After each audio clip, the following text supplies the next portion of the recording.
stars, j'espère que vous allez bien. Moi je suis super heureuse de vous retrouver aujourd'hui pour une nouvelle vidéo. Et aujourd'hui on s'attaque à une problématique que rencontrent beaucoup d'étudiants: comment gérer son budget. J'espère que vous êtes prêts, c'est parti.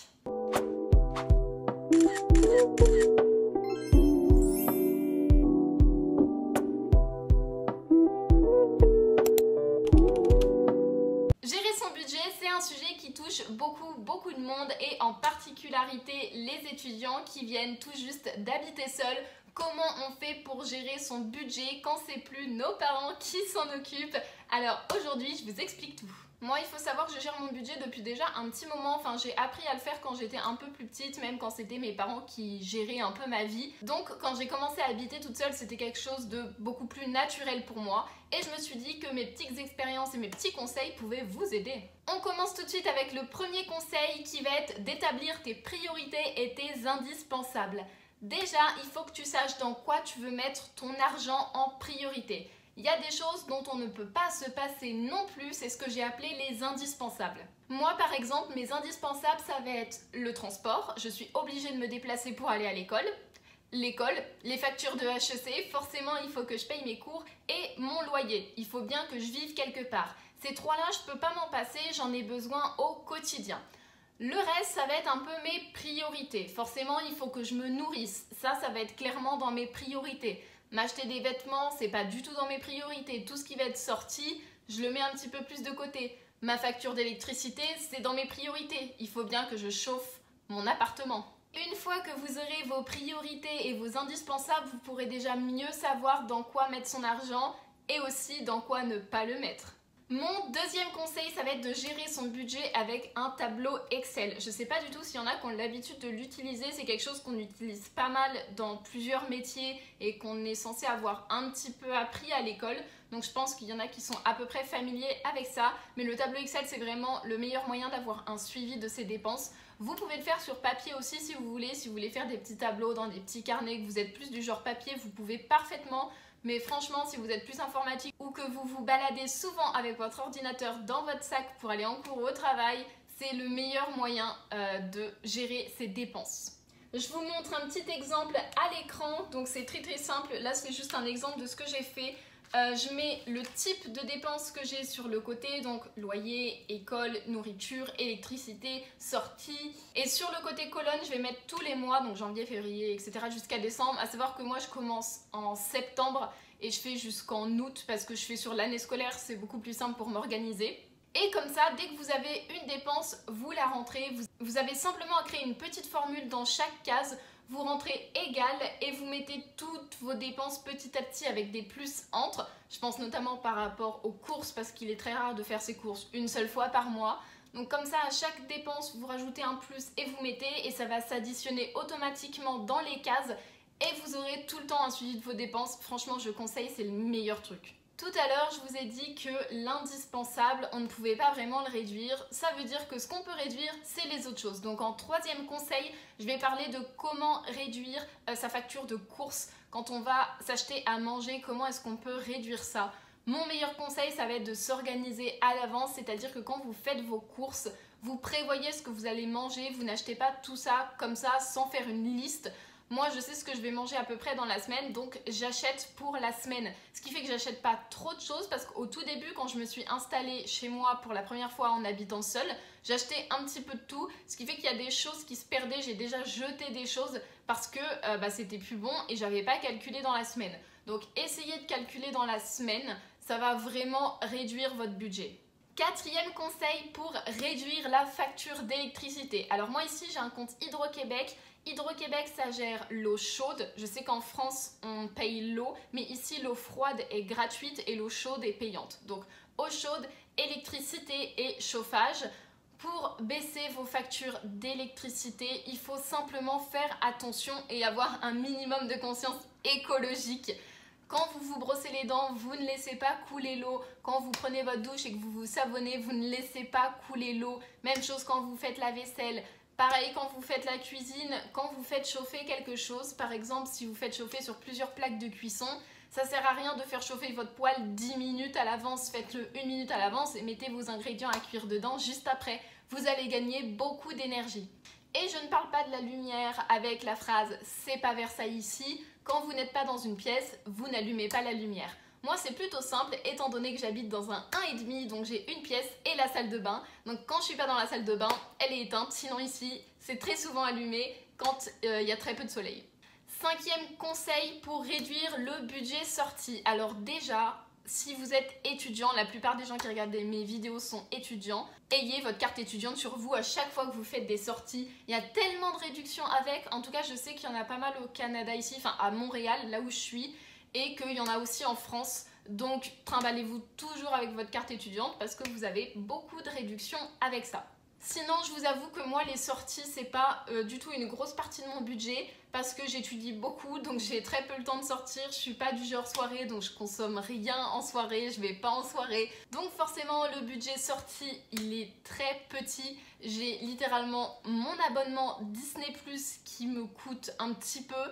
Et sinon, ça va être des petits trucs à grignoter que je vais m'acheter à l'école, mais rien d'affolant.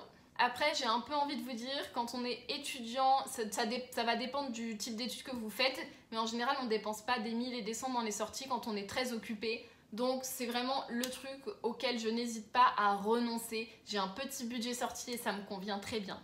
6e conseil qui, à mes yeux, est le plus important, ça va être de surveiller vos dépenses pendant un petit moment et de regarder vos dépenses inutiles. Et il va falloir les bannir.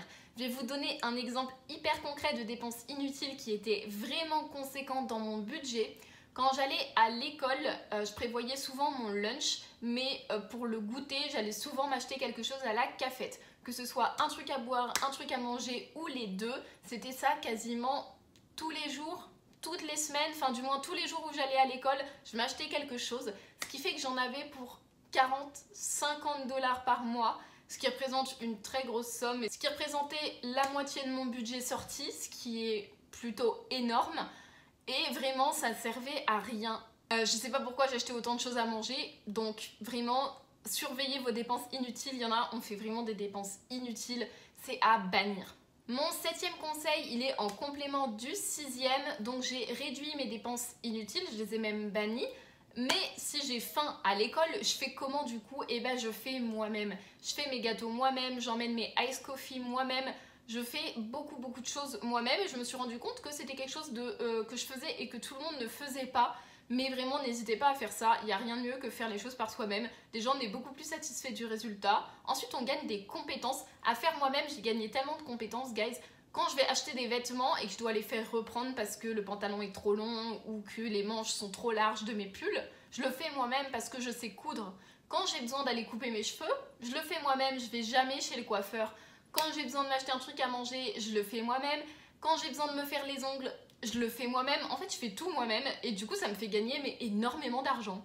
8e conseil, ça va être d'utiliser la monnaie fiduciaire, c'est-à-dire l'argent liquide ou l'argent comptant selon comment vous appelez ça, donc les pièces et les billets. Merci l'aspect SES pour ce terme hyper savant. En fait, avoir des pièces et des billets, ça va vous aider à visualiser ce que vous dépensez plutôt que tout le temps sortir la carte et payer en sans contact ou payer avec votre téléphone. Au moins, vous voyez concrètement ce que vous dépensez. Moi, je sais que j'en ai pas besoin parce que je sais que j'ai conscience quand je prends ma carte de crédit ou ma carte de débit et que je dépense que ça va sortir de mon compte. Mais parfois, des gens s'en rendent pas forcément compte et ça peut très vite devenir un tic de juste sortir sa carte et payer sans se poser de questions.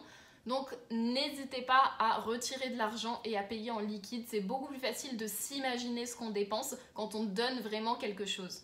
9e conseil, ça va être de prévoir les grosses dépenses. Si vous savez que vous avez une grosse dépense à faire dans quelques mois, il va falloir le prévoir en avance parce que sinon, par exemple, pour une dépense au mois de Noël, je pense particulièrement, où j'ai pas mal de cadeaux à acheter pour ma famille ou pour mes amis, je sais que le mois de décembre, je vais dépenser beaucoup pour les cadeaux. Donc plusieurs mois avant, vers le mois d'octobre, je commence à économiser, à réduire un peu le budget sortie, à réduire un petit peu le budget course. Comme ça, je sais que je vais avoir plus d'argent après pour acheter les cadeaux de Noël. Donc les gros achats, ça se prévoit. Également par rapport à ça, quand vous achetez quelque chose, pensez vraiment à l'influence de cet achat. Est-ce qu'il va vous être utile dans votre vie vraiment, ou est-ce que vous l'avez juste vu par hasard et vous en avez un peu envie? Est-ce que ça va être un achat qui va durer dans le temps, qui est vraiment rentable? parce que je suis devenue Avant, j'étais une assez grande dépensière, je dépensais un peu dans tout et rien.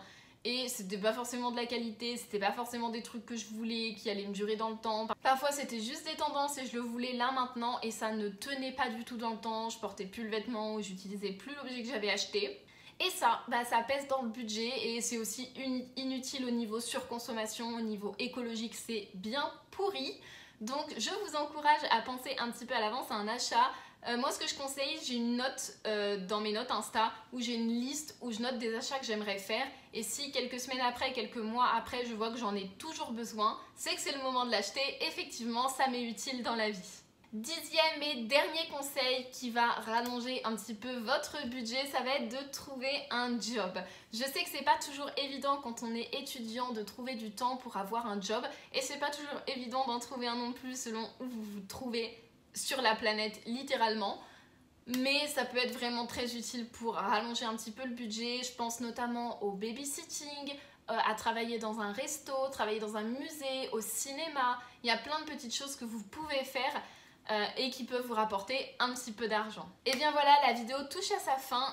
Franchement, je me suis dit que c'était une petite vidéo un peu courte, mais je préférais vous faire une vidéo courte cette semaine plutôt que pas vous en faire, parce que je vous avoue que là, mes études, ça me prend tout mon temps. J'étais même pas sûre de sortir une vidéo cette semaine, mais je me suis dit une petite vidéo un peu simple à faire, mais en même temps très utile, qui va à l'efficace. C'est le meilleur truc à faire cette semaine. Donc j'espère qu'elle vous a plu. Si c'est le cas, n'hésitez pas à liker, commenter, partager, vous abonner. N'hésitez pas non plus à vous abonner à mes autres réseaux sociaux, TikTok et Instagram. Et sinon, nous, on se retrouve la semaine prochaine pour une nouvelle vidéo. Dimanche, 10h au Canada et 15h en France pour le mois de mars. Et moi, je vous fais des bisous.